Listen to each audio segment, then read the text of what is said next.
certeza eu sou contra a privatização porque eu sou trabalhador do setor elétrico nacional aqui do estado. A gente conseguiu enxergar que as faturas de energia elétrica elas subiram de uma forma exponencial. Imagine nós que já pagamos a conta de energia mais cara, agora vamos ter água, vamos ter que comprar água do setor privado. Alguém acha que vai ficar barato? Nunca! Vai ficar mais caro e nosso povo vai ter muito mais dificuldade, o funcionamento vai ficar à deriva. Em pleno... Só que a água, ela é um direito humano.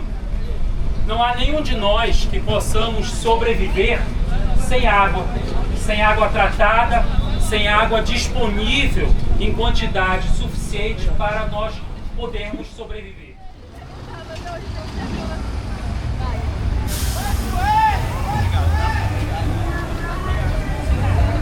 Uma pedrada vai pegar uma pedrada já.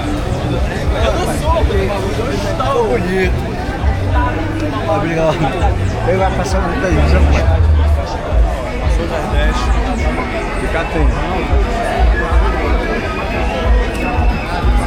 Primeiro momento que eu estava parado.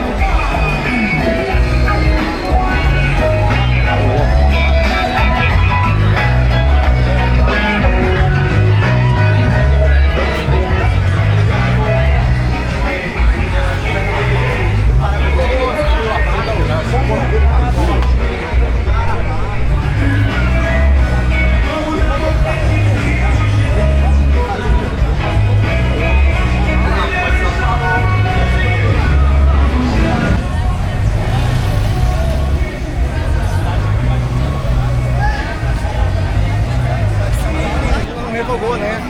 O saneamento. Boa tarde, moça. Boa tarde. Qual a sua opinião a respeito da privatização da Contampa? Enquanto sociedade, eu me preocupo pelo fato de ser um serviço, né, um bem público tão importante, né? E a gente agora está passando por essa concessão dos serviços para a iniciativa privada. Então, é um fator preocupante do ponto de vista, principalmente, do acesso realmente da população, principalmente da população mais carente, já que a gente já tem a experiência da venda da Celpa, né, que a gente conseguiu enxergar que as faturas de energia elétrica elas subiram de uma forma exponencial. Então, e se tratando de água, né, que é bem mais um bem mais social, né, digamos assim, tanto é que no dia 8 o Senado ele aprovou o saneamento básico como um bem social, né, uma emenda, né, à nossa Constituição.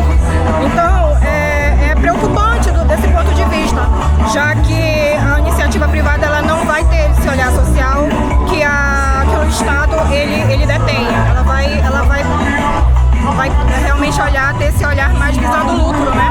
Então é preocupante, realmente. Não, vai ser prejudicial ao povo do Pará, porque privatização simplesmente vai passar agora para a mão do setor privado e eles vão querer ter lucro. Significa que as tarifas de água e de esgotamento sanitário vão subir.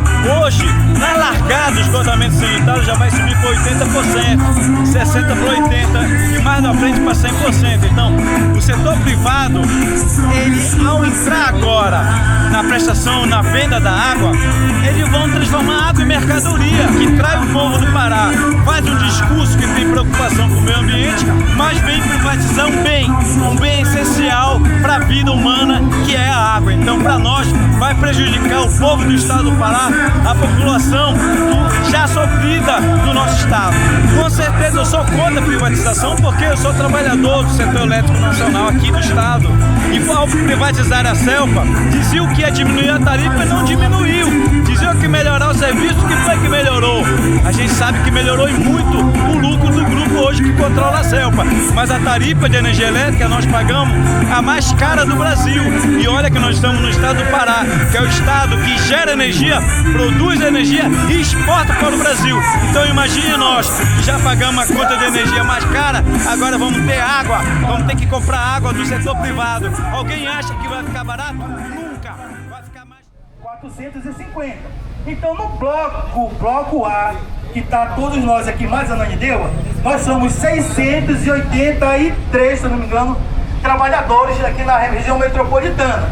A COSAMPA só quer 450. Então 230 e poucos trabalhadores teria que entrar no PDV da empresa. Não, temos que não. A outra forma que a empresa coloca é que lá na frente a empresa pretende discutir com os trabalhadores, porque hoje o Estado continua, então todos os trabalhadores vão ser assumidos pelo Estado. Não dizem para onde é que vai encaminhar. Nós estamos fazendo uma discussão na LEPA, já tivemos 2 conversas com o chefe da Casa Civil, nós dissemos qual é a nossa posição, e ele ficou de dar continuidade nessa conversa, junto com alguns parlamentares que têm nos ajudado. É verdade que a grande maioria dos parlamentares que estão lá estão nem aí pra gente, mas a gente conseguiu conversar com vários parlamentares, a Lívia Andrade, Lívia Andrade, é isso, né? Lívia Duarte e a deputada Maria do Carmo, que estão na frente nesse debate com a gente, e que a gente conseguiu essas audiências, inclusive também com o presidente da LEPA. Então, esse é o debate, é o cenário que a gente está discutindo tanto na LEPA quanto na direção da COSAMPA. Na segunda-feira a gente volta de novo para conversar com a empresa, tendo em vista aquilo que a gente já coloquei agora. Então é essa o que está na mesa de negociação. A COSAMPA coloca que a intenção deles é fechar o acordo até final de abril. Mas como é que vai fechar o final de abril se essa proposta da empresa está muito abaixo, muito ridícula da que vamos estar colocando? Perguntamos, e os trabalhadores do interior, como é que fica? O trabalhador do interior vai continuar na COSAMPA, vai ter esse plano de demissão, aí, ou seja, não tem uma explicação lógica e clara como ficam os trabalhadores que a proposta está sendo de privatização. Não tem uma definição clara, que é um debate que a gente tem que travar lá na LEPA, sim, para saber como é que fica a questão dos trabalhadores. Então é isso, os trabalhadores têm uma coisa muito incerta, porém, a empresa pretende lá na frente fazer a tal da discussão. Os trabalhadores que quiserem passar para a iniciativa privada, pode passar. Nós dissemos para os companheiros, cuidado, todos os trabalhadores, se vier acontecer, que nós daqui acreditamos que não aconteça, se vier acontecer essa maldade do governo do Estado, a gente precisa muito discutir com os trabalhadores o que fazer lá na frente. Tá ok, gente? Pode ser? Todo mundo entendeu? Qualquer dúvida dos companheiros do COSAMPA, procure a gente, tá ok, gente? A gente não vai tirar dúvida aqui, nós temos vários companheiros de outros movimentos aqui, então interessa diretamente aos companheiros, nós estamos só passando informe e a luta continua, tá ok, moçada? É isso aí! Ok, muito bem, Samuel. Só complementar, inclusive o nosso advogado, professor Luiz Alberto Rocha chegando, estava nesse trânsito aí.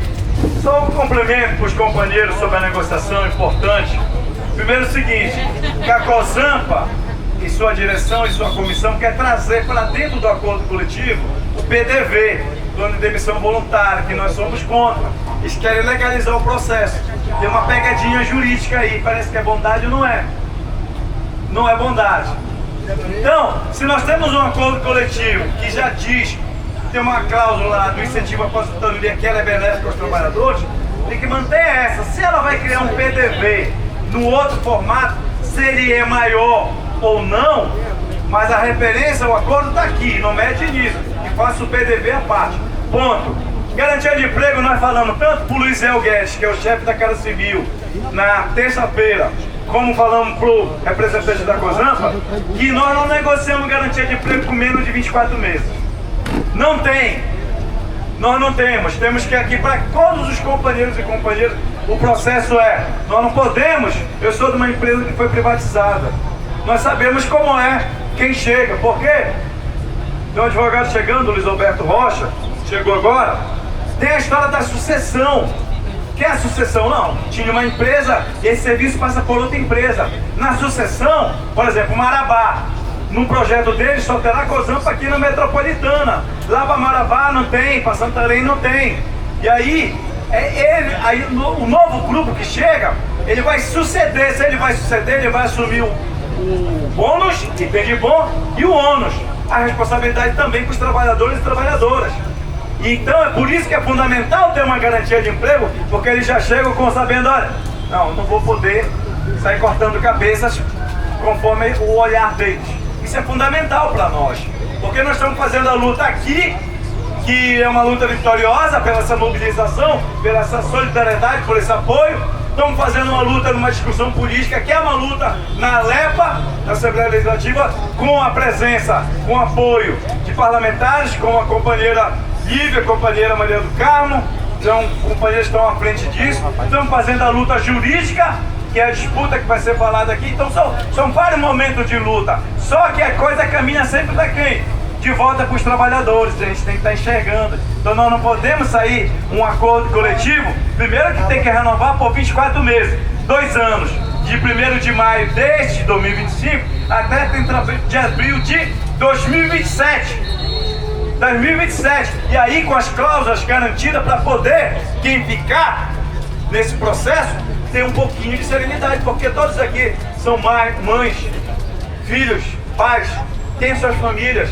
E tem que ter um mínimo de tranquilidade, porque aqui ó, a mente nossa tem que estar para poder as pessoas poderem trabalhar com tranquilidade. E essa coisa para lançar o PDV dela, que lança, e cada um é livre para ver se o PDV é adequado ou não adequado, se ele atende ou não atende. Não pode querer escrever um PDV no acordo pior do que o acordo tem. Isso é loucura nossa, e eu tenho certeza que nós juntos não vamos cometer isso. Então esse é um processo de luta, a data base chegou para valer. Segunda tem negociação, e a partir do momento que as coisas forem andando, vamos ter outros momentos para fazer conversa entre nós, a Assembleia deliberar, se necessário, a luta, se necessário, a greve. Com certeza essa categoria não vai deixar de responder. Ok? Sim. Okay. Beleza? Beleza. Tudo sob controle? Já olhando pro nobre companheiro advogado Luiz Alberto Rocha, obrigado, estava no trânsito. Fale um pouco pra gente do seu olhar, do estudioso no assunto, das movimentações, das ilegalidades do processo deles na condução, das decisões, do que pode estar colocando, para as pessoas entenderem o seu trabalho. Temos ação dos sindicatos urbanitários, mas tem ações nacionais, ok? Professor, companheiro advogado Luiz Alberto Rocha, mande lá, sai da chuva, por favor. Do outro lado ali, ó. Pode ir para ali, ali não tem chuva. Tá bom aqui. Bom dia a todos e todas. Bom dia. Nós estamos numa luta nacional contra um modelo neoliberal de privatizar a água, transformar a água em bem de mercadoria. Só que a água, ela é um direito humano. Não há nenhum de nós que possamos sobreviver sem água tratada, sem água disponível em quantidade suficiente para nós podermos sobreviver. Acontece que o sistema não permite esse tipo de organização. Acontece que o sistema quer lucrar sobre a distribuição da água e coleta de esgoto.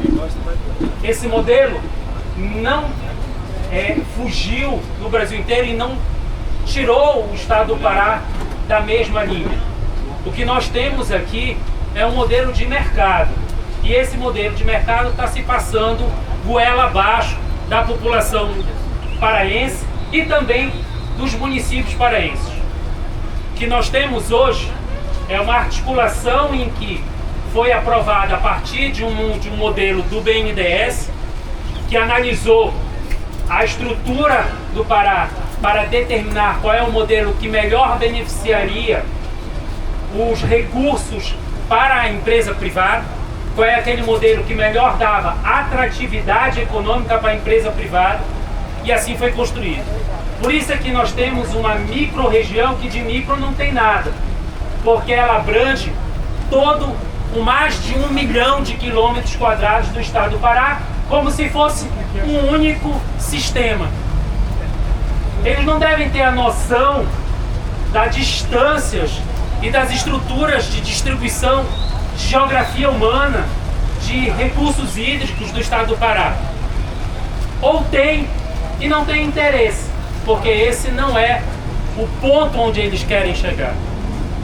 Uma vez feito isso, se aprovou a lei por um acaso, a lei 171, que incorpora todo esse movimento dentro do colegiado microrregional. Só que esse colegiado microrregional, composto por Estado e municípios, faz com que o Estado do Pará, logo de cara, tenha 40% dos votos. E aí não é preciso fazer muita conta de matemática, porque tendo 40% dos votos, ele precisa dos 144 municípios, um pouco mais de votos para fazer a maioria. Com a maioria, ele manda no colegiado microrregional. Como ele manda no colegiado microrregional, ele passou dentro do colegiado microrregional uma delegação para que ele, Estado do Pará, assumisse todo o processo de concessão e retirou absolutamente da linha todos os municípios. Com isso, o Estado do Pará está determinando a forma de concessão, o modelo de concessão, a maneira de conceder e está empurrando o goela abaixo. Veja, não é por outra razão que os municípios estão reclamando e reclamando muito fortemente, reclamando e entrando com ação. Por quê? Porque eles estão se sentindo usurpados na sua competência e os prefeitos foram recém-eleitos. E diferente do que se possa imaginar, nós temos sistemas de água e esgoto bem organizados em municípios e que vão simplesmente ser escanteados por esse modelo. O STIUPA, Federação Nacional dos Urbanitários, está juridicamente intervindo nesse processo. É lógico que é uma luta de Davi e Golias, mas Davi ganhou. E nessa perspectiva, nós ingressamos com uma ação popular no começo da semana. A juíza não tinha despachado antes de vir para cá. Eu vi, ela despachou e mandou para o outro juiz da 5ª Vara de Fazenda, daqui da capital, o que nos permite dizer que ainda que eles façam leilão agora às 2 horas da tarde, essa ação ainda está para ser julgada, para ser analisada, liminar, e mesmo que a liminar não seja conferida, a gente agrava, a gente vai para o tribunal e reclama. Nós já temos notícias de uma ação ajuizada por Paragominas. Paragominas conseguiu eliminar e na 5ª noite, para ver a força, na 5ª noite eles conseguiram uma suspensão de liminar dada unilateralmente pelo presidente do Tribunal de Justiça do Estado do Pará, alegando lá que nós temos bilhões de investimentos a serem feitos no Estado do Pará. E aqui nós temos duas contraposições. Primeira, quem vive nesse estado conhece como foi o aumento de tarifa da energia elétrica. Hoje a energia elétrica é um peso gigante nos orçamentos das famílias. Então a gente já conhece essa história. E outra, na análise de todos os processos de concessão Brasil afora, o que nós temos diretamente visualizando é um aumento extraordinário da tarifa e a manutenção da péssima qualidade. Vocês sabem quais são os maiores investimentos feitos em saneamento quando a empresa entra?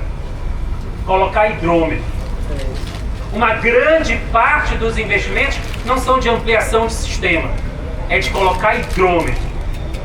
Ou eles falam que a meta é diminuir as perdas. A meta é diminuir as perdas para garantir que a mercadoria água lhes dê lucratividade.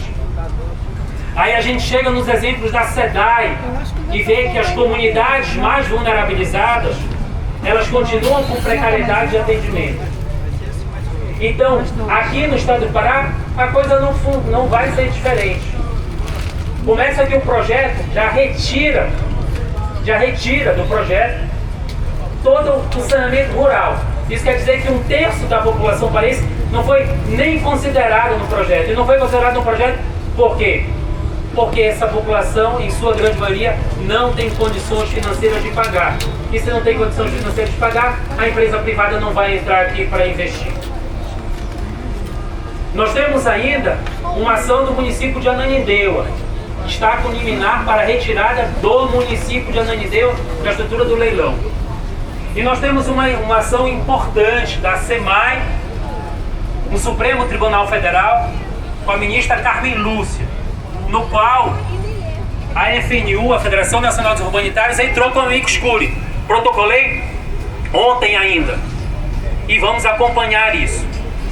Nessa ação já entrou a ABICOM, já entrou a Associação Brasileira das Concessionárias, justamente para privadas, justamente para colocar a questão. E aí, se vocês lerem um processo, parece que o Brasil, não só o Pará, mas o Brasil daqui em diante vai virar um Éden. O céu vai descer para a terra, porque o saneamento será maravilhoso.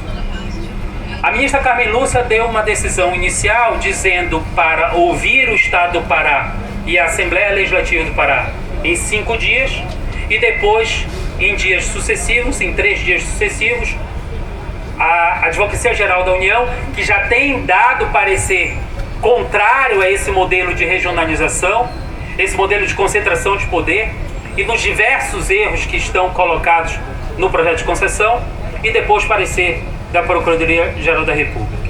Então vejam, mesmo que o tempo da justiça não seja o tempo da batida do martelo da leilão na B3 lá em São Paulo, nós ainda continuaremos na luta. Nós ainda continuaremos enfrentando o sistema, enfrentando e demonstrando que trabalhadores e trabalhadoras têm direito a trabalhar, têm direito a estar no saneamento. Eu perguntava em algumas outras nossas reuniões, do material de concessão lá, que tem mais de 1000 páginas, quantas linhas vocês acham que foram direcionadas ao trabalhador e trabalhadora da COSAMPA e do sistema de abastecimento? Nenhuma. O que nós temos é promessas, e o vento leva, de que nós não teremos demissões. Ora, mas vejam, como é que a COSAMPA vai conseguir se manter se ela vai deixar todo o processo e vai passar a fazer uma única coisa: produzir água para Belém, Ananindeua e Marituba? É claro que essa diminuição da COSAMPA vai importar na diminuição dos seus quadros. E aí vai dizer, mas aí não vão acontecer nada? Não tem. Tem muitas coisas que se falam, que se dizem, mas concretamente nenhuma. Então, é preciso realmente vir às ruas, é preciso realmente se posicionar e colocar e demonstrar a necessidade de fazer o contraponto e demonstrar.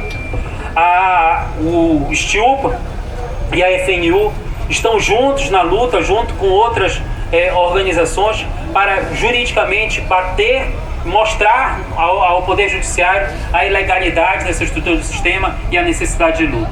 Então, assim, peço a todos que continuemos em mobilização, que ainda que o leilão venha a ocorrer, que continuemos em mobilização, porque essa luta não termina hoje, não termina agora. Muito obrigado.